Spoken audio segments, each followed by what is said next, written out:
with narrative and story. But in the days before mass media, the internet, film camera, even the printing press, the need for story was no less. When the ability to read and write was given to very few, tales were spread by word of mouth.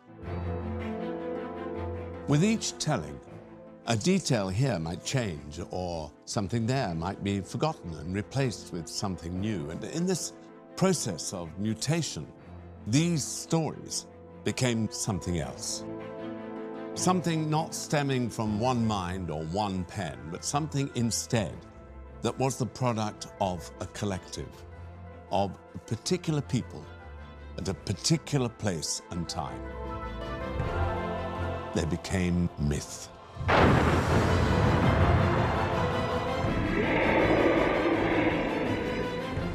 Myths tell us who we are. We use stories to explain to ourselves why we do things in certain ways. They tell us about the part of ourselves that's emotion, that's not entirely rational.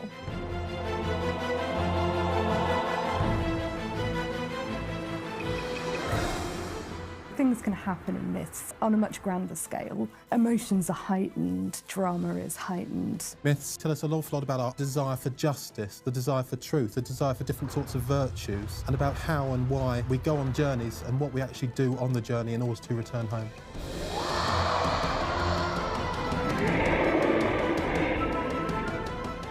It tells us what our values are.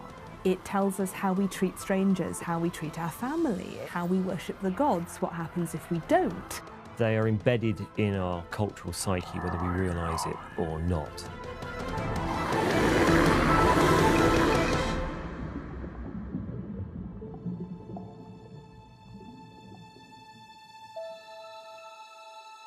Few myths are more exciting than tales of great heroes and the foes they encounter in their adventures. Such heroic quests are found in tales from cultures across the globe and throughout history. But there are often striking similarities between such stories. The mighty warrior who's all but invulnerable to harm, the witches and wizards who help or hinder, the menacing giants, the beguiling temptations, the journeys into dark caves or into the depths of the underworld, all are found in tales from different cultures and different times. But what if there was more to these echoes than mere coincidence? That was the belief of an American mythologist named Joseph Campbell. From an early age, Campbell was obsessed with mythology. As a young man in the 1930s, he spent years examining ancient texts from around the world. It was in this period of intense study that a theory formed in his mind. It was a theory that would make him famous. In the countless stories that he read and analyzed, Campbell thought he spotted something, a pattern.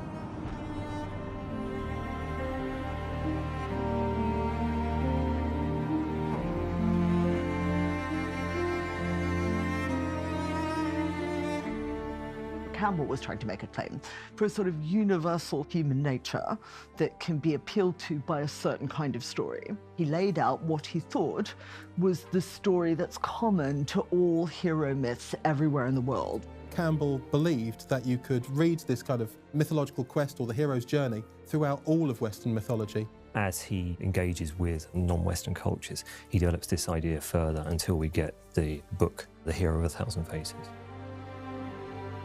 The Hero with a Thousand Faces was published in 1949, drawing on the pioneering works of Sigmund Freud, Carl Jung, and others.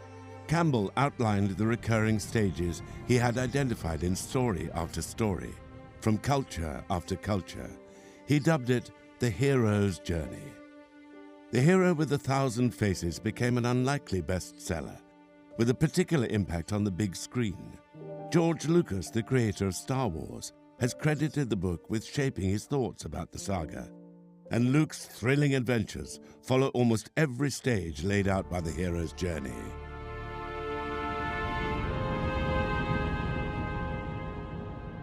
All heroes' journeys begin with the hero at rest in their home culture. So one particular stage is the call to adventure. An outsider figure comes and calls them to adventure, says, "Come on, Luke, you've got to go do something now and help this girl." He embarks on a journey into the unknown, a realm that's usually much more crowded with the supernatural. The hero is tested in these strange surroundings and has to pass various trials in order to continue. Within that realm, he meets various mentors and also various companion figures who become part of a sort of entourage that he travels around with. Typically, he then has a near-death experience type adventure where he plunges down into some kind of abyss. But the hero survives this darkest moment and then achieves perhaps new knowledge or a treasure as a reward. And then he flees, pursued by the enemy. From which he arises transformed, capable of fulfilling the quest on which he started out. There's one final test, and that is often a moment of life or death. The hero has to use all the knowledge that he's gained up until this far to come through that and succeed. The end result is a new world, a new status quo that comes into being.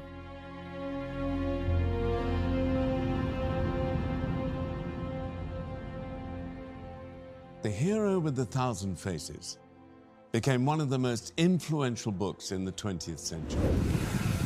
But how did Campbell's ideas apply away from the cinema screen? Does Ivan's battle with Koschei the Deathless fit the model? What about the other great adventures of mythology? Is every hero truly on the same journey?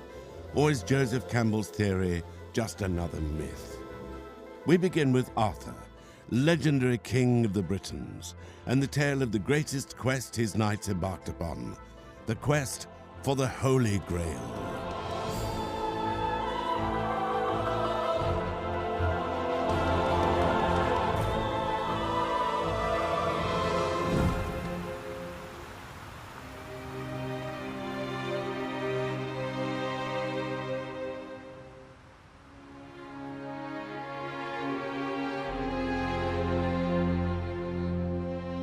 Stories of King Arthur have been told and retold for centuries. The legendary monarch was raised in obscurity far from court, but he proved his birthright by drawing the sword from the stone. And from his castle at Camelot, he went on to rule Britain with wisdom and justice. King Arthur, for us, is a mythical figure, possibly based on a real-life figure from the 6th or 8th century. Well, the very earliest reference to Arthur is in a 7th century Welsh poem. It's quite a fun one, where a great warrior is described, and then it adds sort of ruefully, but he wasn't Arthur.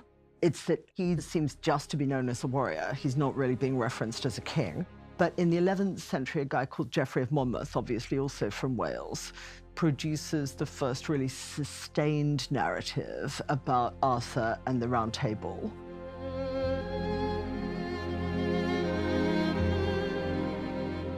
The history of the kings of Britain is a pseudo-historical account of British history, chronicling the lives of its kings over the course of 2,000 years, until the Anglo-Saxons assumed control of much of the island around the 7th century.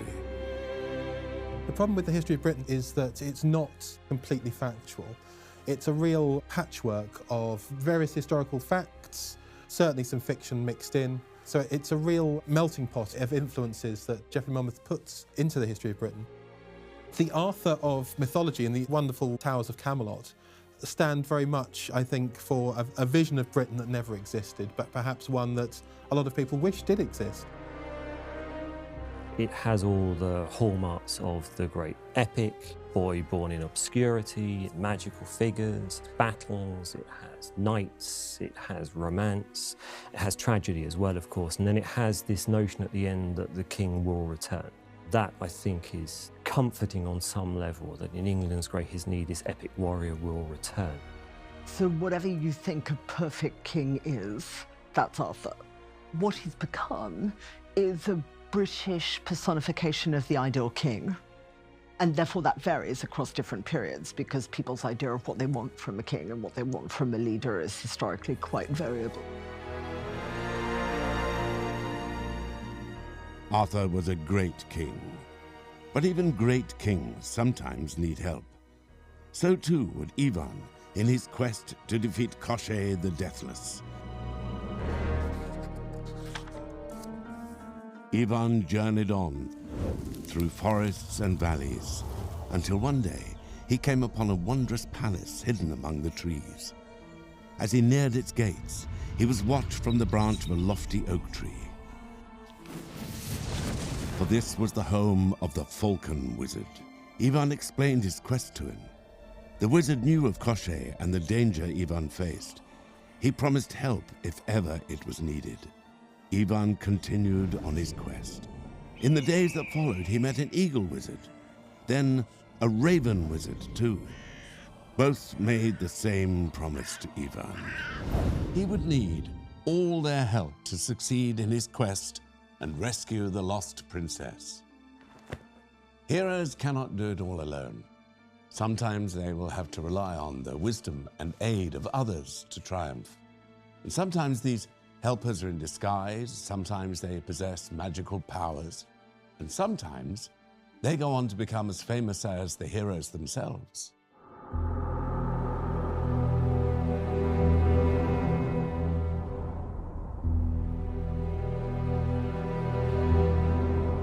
At King Arthur's side, through many of the stories, is a mysterious figure with magical powers, the wizard known as Merlin. He was the one who planted the sword in the stone, and it was he who brought Arthur from obscurity to claim the British crown. In popular culture today, Merlin is as renowned as Arthur himself. He is the archetypal wizard, the ancestor and inspiration for Gandalf in Tolkien's Lord of the Rings and Obi-Wan Kenobi in the Star Wars films. But magical helpers such as Merlin are found throughout myth and legend. Joseph Campbell recognized this. The supernatural aid is usually an older character. Their wisdom and guidance are needed for the adventure ahead. Often, too, they must give the hero the final push necessary to leave the ordinary behind and enter the special world. King Arthur and the wizard Merlin were once thought real historical figures. Over time, such beliefs faded. However, the stories themselves never went away. The development of the legend in the medieval era culminated in 1485. That year saw the publication of Le Morte d'Arthur, The Death of Arthur. 8 stories of the king and his knights, compiled from sources in France and in England. Here was the Arthurian legend complete.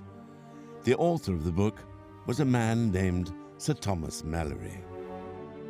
Historical documentation tells us Thomas Malory was a thief, a brigand, perhaps even a sexual predator and a rapist, and that ultimately he was incarcerated in Newgate Prison in London.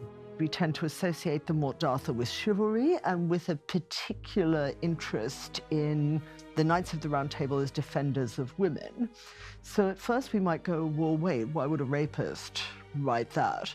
It's this criminal aspect which has made critics wary of suggesting that this is the Malory who writes Morte d'Arthur, because they see a clear disconnection between his criminal behaviour and a text that seems to be about chivalry.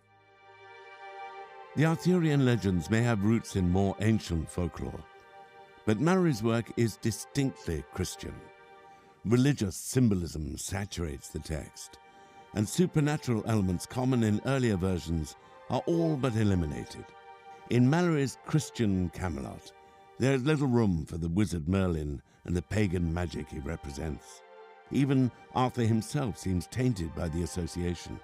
For the holiest and most famous adventure of Le Morte d'Arthur centers neither on Merlin nor on the king he mentored. Instead, it is the Knights of Camelot who embark on this great adventure, the quest for the Holy Grail. The Holy Grail in most mythologies is the cup Jesus Christ used